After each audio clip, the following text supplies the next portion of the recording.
Imagine you're sitting on an ocean of oil, not just any oil. We're talking about hundreds of billions of dollars worth. You'd think you'd be rich, right? Your country should be doing great. Your people should have good lives. But here's the crazy part. Instead, most people are broke. The money disappears, the lights go out, and the whole system is falling apart. This is Nigeria's story, and it's one of the most important economic lessons you need to understand right now. Nigeria has 37 billion barrels of oil in the ground. That makes them number 10 in the whole world for oil reserves. They've been selling oil for over 60 years. They've made hundreds of billions of dollars from it. But in November 2025, the government discovered something shocking.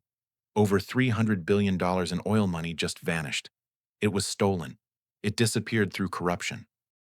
Now here's where it gets really weird. Even with all this oil money, Nigeria is the 12th poorest country on earth. So how does this happen? How does a country with so much oil end up so poor? The answer will change how you think about money and power forever. Let's go back to the beginning. In the 1950s, Nigeria found oil. Everyone got excited. Money started coming in. Foreign companies showed up. Nigeria joined OPEC in 1971. That's the group of countries that controls oil prices. By the late 1970s, oil was 90% of everything Nigeria sold to other countries. Life seemed good. The government had cash. Things were looking up. But that's when the problems started. Here's what happens when a country strikes oil. The government stops building other stuff. Why would you build factories when oil money is easy? Why would you invest in farms or tech companies if you can just pump oil and get paid? It seems smart at first, but it's actually a trap. Instead of building schools, hospitals, roads, and businesses, the government just buys everything from other countries with oil money. They don't create anything new. They just sell one thing and hope the price stays high. But when you only have one product, you're in big trouble if something goes wrong. Today, oil only makes up 5.5% of Nigeria's economy, but it's still 92% of what they sell to the world. Think about that. The whole country depends on oil for money coming in, but oil barely helps the economy grow. Why? Because most of the oil money never reaches normal people. It gets stolen by corrupt officials. It goes to foreign companies. It disappears into offshore bank accounts. In 2025, Nigeria pumped about 1.4 million barrels of oil every day, but they could be making 2.7 million barrels. They're losing half their production. Why? Thieves are stealing it. Here's how the theft works. Criminal gangs cut into the oil pipelines. They steal crude oil right out of the pipes. Then they refine it illegally and sell it on the black market. The government loses billions every single year. In just 3 months of 2022, they lost over $1 billion to oil theft. And that's just what they admitted. The real number is probably way higher. Imagine if someone was stealing half your paycheck every month. That's what's happening to Nigeria. But wait, it gets worse. Nigeria has 4 big oil refineries owned by the government. These refineries are supposed to turn crude oil into gasoline that people can use, but they've been broken for decades. So Nigeria has to send their oil to other countries to get it refined. Then they buy it back at a higher price. To make people happy, the government made gasoline super cheap. They used something called a subsidy. That means they paid part of the cost, so citizens didn't have to.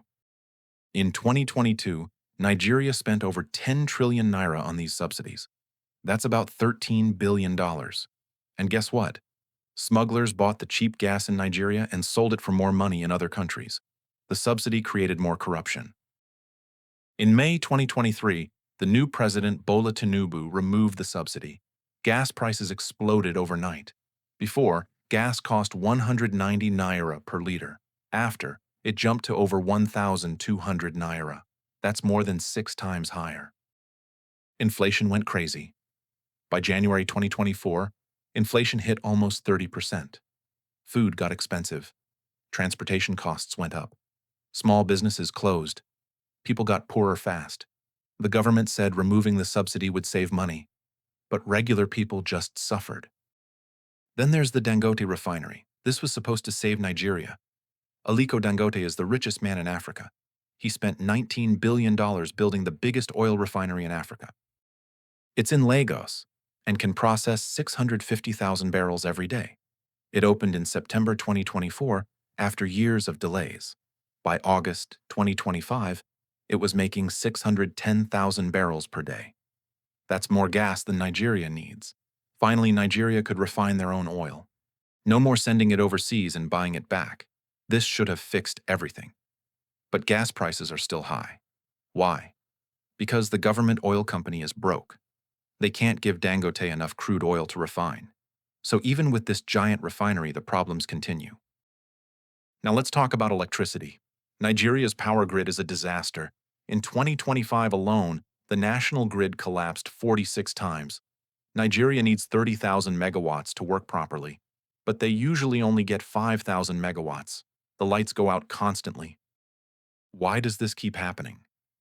The infrastructure is old and broken. Nobody maintains it. Power plants don't get enough gas to make electricity. The wires and transmission lines are ancient. And the electric companies can't collect money from customers because people are too poor to pay their bills. So the companies can't afford to fix anything. It's a cycle that keeps getting worse. Only 45% of Nigerians have access to electricity, and even if you're connected, the power goes out 85% of the time. Businesses have to use diesel generators that cost 5 to 10 times more than normal electricity. This makes Nigerian products expensive. They can't compete with other countries. Manufacturing dies. The economy stays stuck. So what's the big lesson here? Nigeria's problem isn't that they don't have resources. They have plenty of oil. The problem is they don't have systems. Oil money without good government, without laws that work, without investing in infrastructure, without building different industries becomes a curse instead of a blessing. This same pattern destroyed Venezuela, Angola, and Libya. They all had tons of oil. They all ended up broken. Compare Nigeria to Norway. Norway also found oil, but Norway did things differently. They created a special savings fund for oil money. They invested in education. They built strong anti-corruption laws. They made sure their economy had many different industries, not just oil. Norway succeeded. Nigeria failed. The difference wasn't the oil, it was the system. Why should you care about this? Because the world is connected. Nigeria has over 230 million people. It's the biggest economy in Africa. If Nigeria falls apart, it creates huge problems. Refugees flood other countries. West Africa becomes unstable. Oil markets get disrupted. And this same pattern can happen with other resources. Countries with lithium, cobalt, or rare earth minerals face the same trap. If they don't build strong systems, their wealth becomes worthless. If you invest in stocks, commodities, or emerging markets, you need to understand this pattern. It's not about how much oil or gold a country has. It's about whether they have systems that turn resources into real wealth. Without systems, money disappears. Nigeria is trying to fix things now. They're supporting the Dangote Refinery. They want to pump 2.7 million barrels per day by 2027. They're investing $2.5 billion in the power grid. But fixing broken systems takes decades. And there's another problem. The world is moving away from oil.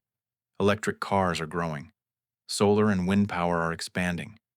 If Nigeria doesn't diversify their economy soon, their oil could be worthless in 20 years. Then what happens? Nigeria's story is a warning. Having resources doesn't guarantee success. Without the right systems, wealth becomes a trap. And that lesson applies everywhere, from countries to companies to your own finances. Systems beat resources every single time.